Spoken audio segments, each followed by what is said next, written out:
तो भारत को एक सूत्र में बांधने वाले सरदार पटेल को समर्पित यूनिटी मार्च का पीएम मोदी कुछ देर में वर्चुअली शुभारंभ करने वाले हैं। लेकिन उससे पहले लोकसभा स्पीकर ओम बिरला क्या कुछ कह रहे हैं, आपको सुनाते हैं। प्रमोशन की पद्धति हो, अन्य सारी पद्धतियों के अंदर इस संस्था की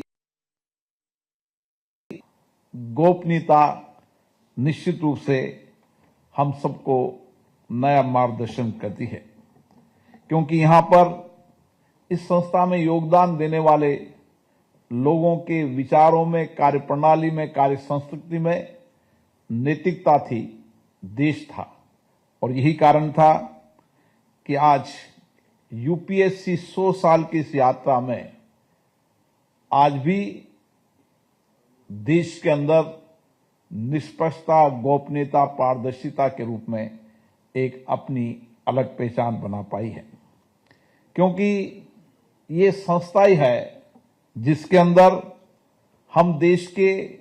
उन नौजवानों को जो देश और राष्ट्र की सेवा के लिए जो संवेदना के साथ भारत के संविधान के मार्गदर्शन में,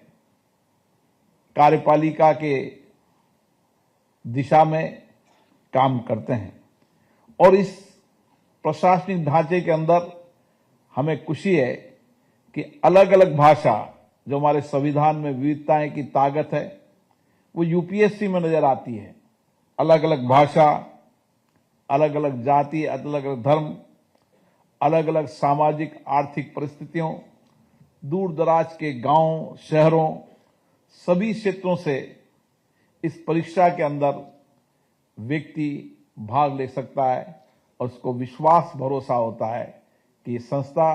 निष्पक्षता, गोपनीयता और नैतिकता के मापदंड को बना के रखेगी।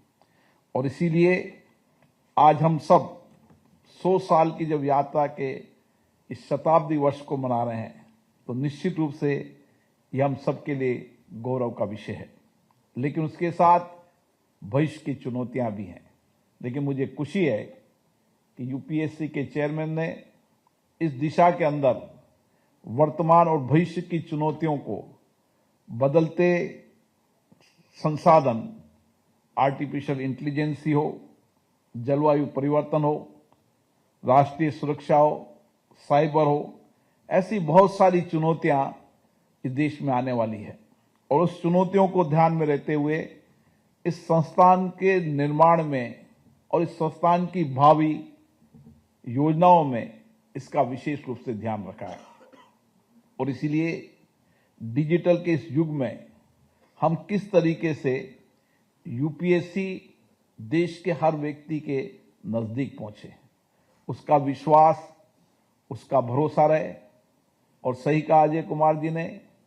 कि जो लोग टैलेंट, भारत का टैलेंट